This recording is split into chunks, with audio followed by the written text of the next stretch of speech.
Assalamualaikum warahmatullahi wabarakatuh. Halo Soleh Ustazah kelas 3A dan kelas 3B. Bagaimana kabarnya hari ini? Semoga anak-anak Ustazah dalam keadaan sehat ya, dan tetap bersemangat untuk mengikuti pembelajaran hari ini. Nah, untuk hari ini anak-anak Ustazah belajar bersama Ustazah Restu. Baiklah, sebelum anak-anak Ustazah mulai pembelajaran hari ini, alangkah baiknya kita berdoa terlebih dahulu. Nah, yuk kita berdoa bersama-sama. Bismillahirrohmanirrohim. Raditu billahi robba, wabil islami dina, wabi muhammadin nabiyya wa rasulah, rabbi zidni ilman warzuqni fahman, amin. Nah, berikutnya ayo anak-anak Ustazah simak penjelasan Ustazah berikut ini. Anak-anak Ustazah kelas 3A dan kelas 3B, sebelumnya antum telah mempelajari berbagai benda berbahan kayu, kertas, dan plastik. Benda berbahan kayu, kertas, dan plastik ini memiliki sifatnya masing-masing. Misalnya, benda berbahan plastik bersifat kedap air atau tidak dapat menyerap air. Sedangkan benda berbahan kertas bersifat tidak kedap air.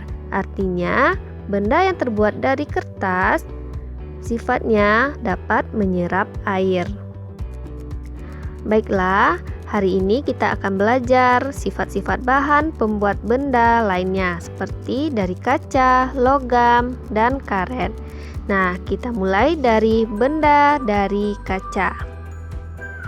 Kaca memiliki sifat kedap air dan tembus cahaya. Benda yang terbuat dari kaca harus dirawat dengan hati-hati karena mudah pecah. Contoh benda dari kaca yaitu cermin, gelas, kacamata, dan vas bunga. Selain itu, contoh lainnya bahan yang terbuat dari kaca adalah akuarium. Akuarium terbuat dari kaca. Kaca berwarna transparan, tembus cahaya, dan juga tahan air. Kaca banyak digunakan pada peralatan yang kita temui sehari-hari. Kaca bersifat tembus cahaya sehingga digunakan untuk membuat akuarium. Namun, kaca memiliki kelemahan, yaitu mudah pecah. 2. Benda dari logam. Logam merupakan bahan yang kuat dan kukuh. Logam dapat mengantarkan listrik dan tidak tembus cahaya. Jenis logam yang banyak digunakan adalah besi, aluminium, seng, dan baja. Berikut contoh benda yang terbuat dari logam. Ada sendok, garpu, pagar besi, rangka bangunan, pisau, dan alat masak.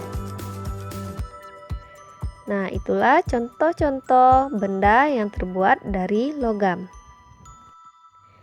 3. Benda dari karet. Anak-anak Ustazah, dalam kehidupan sehari-hari kita banyak menemukan benda yang terbuat dari karet. Benda dari karet bersifat elastis dan lentur. Contoh benda yang terbuat dari karet adalah ban motor, balon, dan sandal jepit. Nah, selain benda ini masih banyak contoh-contoh lainnya yang dapat anak-anak Ustazah temukan dalam kehidupan sehari-hari. Baiklah, selanjutnya kita akan membahas tentang materi musyawarah. Sebelumnya, anak-anak Ustazah telah mengetahui apa yang dimaksud dengan musyawarah. Nah, musyawarah adalah kegiatan membicarakan suatu masalah secara bersama-sama. Di dalam musyawarah ini, terdapat sikap-sikap yang harus dipegang teguh saat membuat keputusan bersama. Sikap-sikap tersebut antara lain pendapat disampaikan secara santun, menghormati pendapat yang berbeda, mencari titik temu di antara pendapat-pendapat yang ada secara bijaksana, dan menerima keputusan bersama secara besar hati. Nah, setelah keputusan diambil dalam musyawarah, maka keputusan itu bukan menjadi milik perseorangan lagi, tetapi keputusan tersebut sudah menjadi milik dan tanggung jawab bersama. Keputusan bersama ini juga harus dipatuhi dan dilaksanakan secara bersama-sama. Perbedaan pendapat juga dapat diatasi dengan musyawarah. Musyawarah dilakukan untuk mencapai mufakat. Mufakat maksudnya adalah pendapat atau keputusan yang telah disetujui oleh semua pihak di dalam musyawarah. Supaya mufakat dapat dicapai dengan baik, masing-masing pihak bermusyawarah harus menyadari hal-hal berikut. Yang pertama, masalah yang dihadapi adalah masalah bersama. Yang kedua, setiap anggota musyawarah mempunyai kedudukan yang sama. Oleh karena itu, setiap anggota musyawarah mempunyai peran yang sama dalam menyelesaikan masalah. Dan yang ketiga, musyawarah dilakukan untuk kepentingan bersama. Kepentingan bersama harus didahulukan daripada kepentingan pribadi maupun golongan. Selain itu, untuk melaksanakan keputusan hasil musyawarah juga diperlukan asas kekeluargaan dan asas kegotong royongan. Semua anggota musyawarah harus melaksanakan keputusan secara bersama-sama. Nah, itulah sikap-sikap yang harus dipegang teguh saat membuat keputusan bersama di dalam musyawarah. Baiklah anak-anak ustazah, selanjutnya kita akan masuk pada materi berikutnya tentang satuan panjang. Untuk lebih jelasnya, ayo anak-anak ustazah simak penjelasan berikut ini. Nah, sebelumnya kita akan membuat tangga satuan panjang terlebih dahulu, supaya memudahkan kita untuk menghitungnya nanti. Ada apa saja satuan panjang tersebut? Ada kilometer, biasa dituliskan km. Hektometer, biasa dituliskan hm. Dekameter, biasa dituliskan dam. Meter, biasa dituliskan m. Desimeter, biasa dituliskan dm. Sentimeter biasa dituliskan cm. Milimeter biasa dituliskan mm. Itu adalah contoh satuan panjang.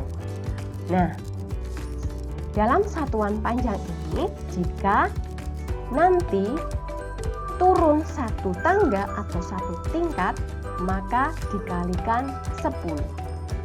Dan jika naik satu tangga atau satu tingkat, dibagi 10. Contoh pertama, 5 meter sama dengan titik-titik sentimeter. Kita sudah membuat tangga satuan panjang. Kita akan melihat meter ke sentimeter itu naik atau turun. Coba diperhatikan, naik atau turun? Ya, turun. Turun berapa? Turun 2 tingkat. Ingat anak-anak, setiap turun satu tingkat dikali 10. Nah, ini turun 2 tingkat.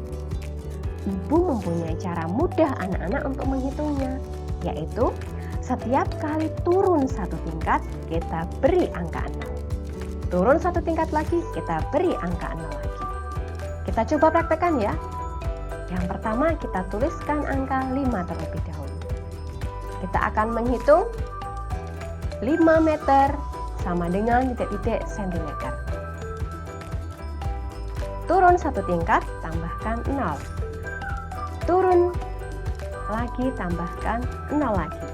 Nah, sudah ketemu anak-anak jawabannya. 5 meter sama dengan titik-titik sentimeter, yaitu 5 meter sama dengan 500 cm. Seperti itu ya. Lanjut pada contoh berikutnya. 400 cm sama dengan titik-titik meter. Kita buat tangga satuan panjang. Anak-anak, kita lihat. Sentimeter ke meter itu naik atau turun? Naik atau turun? Pintar, naik. Naik berapa tingkat? 1, 2. Nah, ingat anak-anak, tiap naik 1 tingkat berarti dibagi 10. Nah, cara mudah menghitungnya, tiap naik 1 tingkat kita hilangkan 0. Naik 1 tingkat lagi kita hilangkan 0 lagi. Kita coba praktekkan ya. Kita tuliskan 400. Kita akan menghitung 400 cm sama dengan titik-titik meter. Kita sudah menuliskan 400. Maka kita akan mulai dari cm ke desimeter, naik 1 tingkat berarti kita hilangkan 1. Desimeter ke meter, naik 2 tingkat berarti hilangkan 0 lagi. Jadi dapat kita lihat bahwa 400 cm sama dengan 4 meter. Mudah atau susah anak-anak? Mudah ya. Nah, kita lanjut dalam contoh berikutnya. 4 meter 32 cm sama dengan titik-titik sentimeter. Kita buat anak tangga terlebih dahulu. Kita akan melihat 4 meter berapa sentimeter. Kita lihat meter ke sentimeter itu turun 2 tingkat. Ingat ya, setiap turun 1 tingkat dikali berapa? Pintar, dikali 10. Nah, kita yang pertama akan menghitung 4 meter sama dengan berapa sentimeter. Kita tuliskan terlebih dahulu 4 meter berapa sentimeter. Baik. Kita akan mencoba 4 meter ke sentimeter itu turun berapa tingkat? Turun 1 tingkat, tambahkan 0. Turun kedua, tambahkan 0 lagi. Jadi dapat diketahui 4 meter sama dengan 400 cm. Nah, maka dapat kita tuliskan 400 cm ditambah 32 cm sama dengan 432 cm. 400 ini dari mana? 400 adalah 4 meter dijadikan cm. Tadi adalah 400.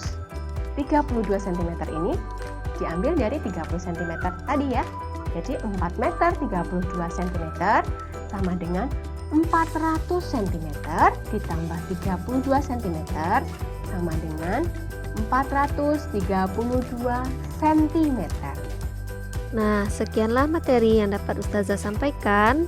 Untuk pengerjaan tugas, anak-anak Ustazah kerjakan latihan pembelajaran 5 pada LKS tema 3 halaman 22 poin A dan latihan pembelajaran 6 poin B pada halaman 25. Sekianlah materi yang dapat Ustazah sampaikan untuk hari ini. Semoga anak-anak Ustazah dapat memahami materi yang telah Ustazah berikan. Tetap semangat dan selamat beraktivitas. Assalamualaikum warahmatullahi wabarakatuh.